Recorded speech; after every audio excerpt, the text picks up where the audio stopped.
Si j'ai le goût de faire un petit sondage, je vais la main ceux qui pensent que ça va mal à la shop. Hey, ça va mal. Le gouvernement qui a été élu cette fois-ci prétend qu'il a été élu pour faire du changement. Il faut faire un ménage du printemps, mais il ne faut pas qu'il y ait une vente aux enchères. Alors, le désengagement de l'État, là, c'est de la frime en tabarnouche. M. Charest, il oublie qu'il est là pour la population, il est au service de la population. Alors, c'est un peu comme un dictateur. Nous sommes au Québec la société la plus égalitaire en Amérique. Et nous sommes aujourd'hui devant un constat brutal.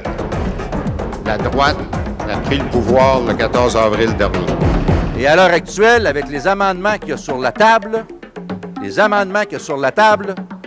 notre Code du travail va être plus faible que celui de l'Ontario, il va être plus faible que celui du gouvernement du Canada, puis il va être plus faible que celui de l'ensemble des provinces canadiennes. Hey, on fait du dur au Québec, hein? Là, à les écouter, là, ça maudit que ça fait dur. On est taxé, on est une société qui est en régression, ça n'a pas d'allure. Hein? Là, le gouvernement est devenu un obstacle au développement social et économique du Québec. C'est ça le message qu'on nous envoie.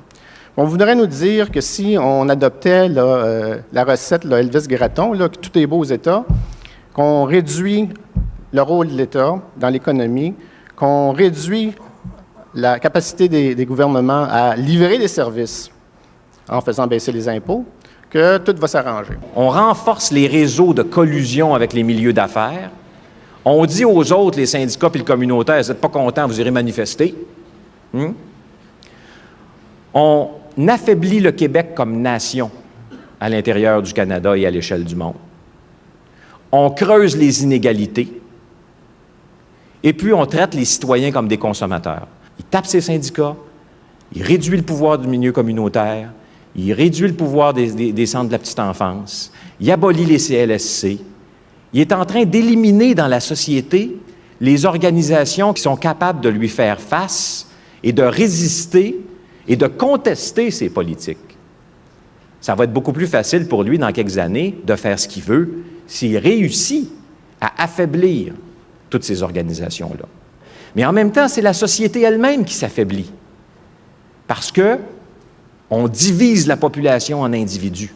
On dit, vous retournez chacun chez vous dans votre salon, puis si vous avez besoin d'un service, l'État va vous le donner ou encore en sous-traitance avec l'entreprise privée. Ce qu'on oublie de dire, c'est que plus tard, vous allez devoir sortir de l'argent pour payer le service. Mais ça va venir, ça aussi. Donc, on affaiblit le gouvernement, on affaiblit la société, on affaiblit le Québec. Pour moi, l'unité du monde syndical, la force, votre force, à vous qui êtes les seuls à l'avoir à l'heure actuelle, au-delà des rivalités et des difficultés entre syndicats à l'heure actuelle, moi, ça m'apparaît quelque chose de fondamental parce que si vous n'êtes pas là avec nous, stopper la droite, ça va être très difficile. On va plutôt se faire passer dessus s'il n'y a pas une unité syndicale. Alors, moi, je nous appelle et je vous appelle à rester vigilants ensemble et à se mobiliser pour qu'on retrouve ensemble le sens de notre responsabilité à l'égard du Québec. Tu sais, on dit « stoppons la droite », là, mais c'est quoi être à gauche aujourd'hui? Qu'est-ce que c'est la social-démocratie québécoise qui doit se définir comme une solution de rechange au gouvernement actuel? Malheureusement, par les temps qui courent, je ne suis pas certain que le Parti québécois est en train de se mettre en place pour vraiment redéfinir ce que c'est la social-démocratie au Québec.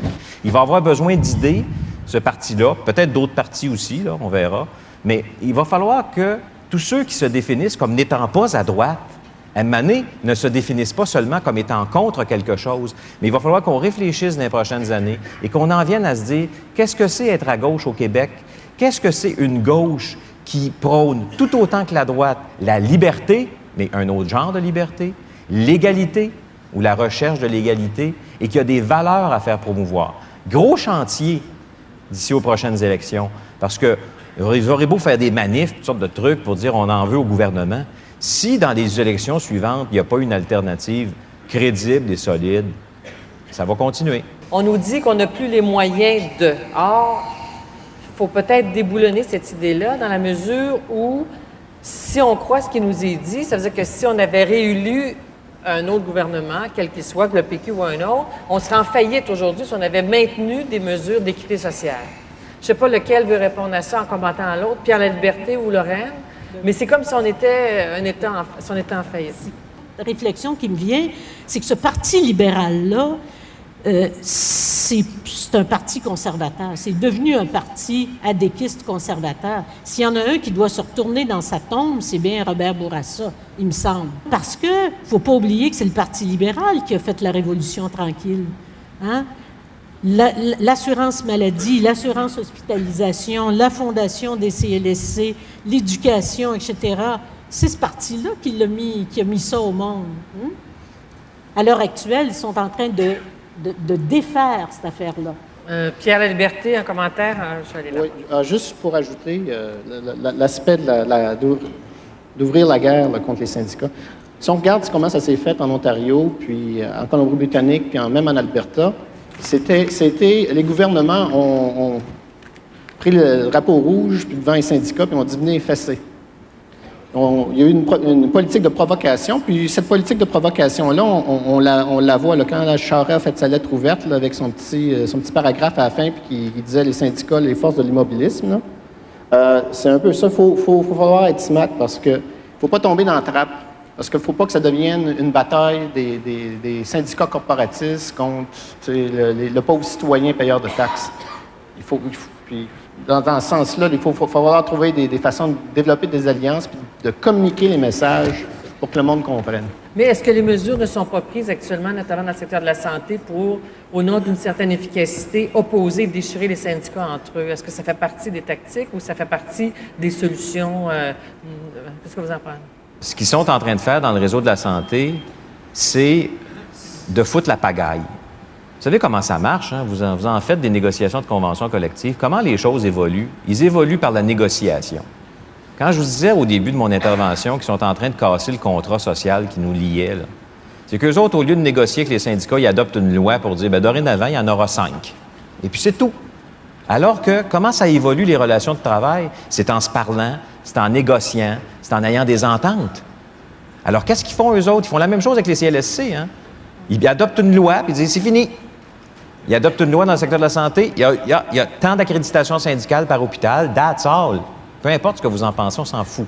Alors donc, il fout la pagaille. Et c'est clair que je pense que ce qu'il faut mettre en évidence, c'est que ce qu'ils dénoncent par ailleurs, les fusions forcées, mettons, ils sont en train de faire la même chose dans tous les secteurs d'activité de la société. Ils sont en train de déterminer d'en haut qu'est-ce qui se passe. Est-ce que la meilleure solution, c'est celle qui est dans le projet de loi? Ça, c'est au syndicat à le regarder puis à le déterminer. Mais il y a une chose qui est certaine, c'est que on a vu cette semaine, ils sont en train de créer une rivalité là, actuellement entre la CSN et la Fédération des infirmières dans le domaine de la santé. Alors, c'est divisé pour régner. Moi, il y a déjà un chef de cabinet d'un premier ministre qui m'avait expliqué qu'il était allé suivre des cours à Harvard sur comment faire passer dans la gorge des réformes que les citoyens ne veulent pas. Le premier principe, c'est que tu divises les dossiers puis que tu fais rentrer dans la gorge les dossiers un par un à des groupes différents dans la société pour pas qu'ils s'aperçoivent qu'il y a un lien entre ces choses-là. Et ça, c'est la tactique numéro 1. Si on ne se rend pas compte qu'il y a un lien entre tout ce qu'ils sont en train de faire dans tous les domaines, c'est clair que ça va être beaucoup plus facile pour eux parce que ça s'appelle diviser pour régner. C'est une vieille tactique, ça, qui ne date pas d'hier. On attise la haine des gens non syndiqués par rapport aux syndiqués, puis entre les syndiqués eux-mêmes, c'est grave, ça. C'est très grave parce qu'on fait fi du rôle historique que les syndicats ont joué, puis du rôle qu'ils doivent jouer comme défense des travailleurs à l'heure actuelle. Alors, les hommes mis en place là-dessus, c'est pour mettre les syndicats à leur place. Alors là, il va falloir que le monde syndical fasse quelque chose avec le monde non syndical. Les syndicats et la population doivent s'unir.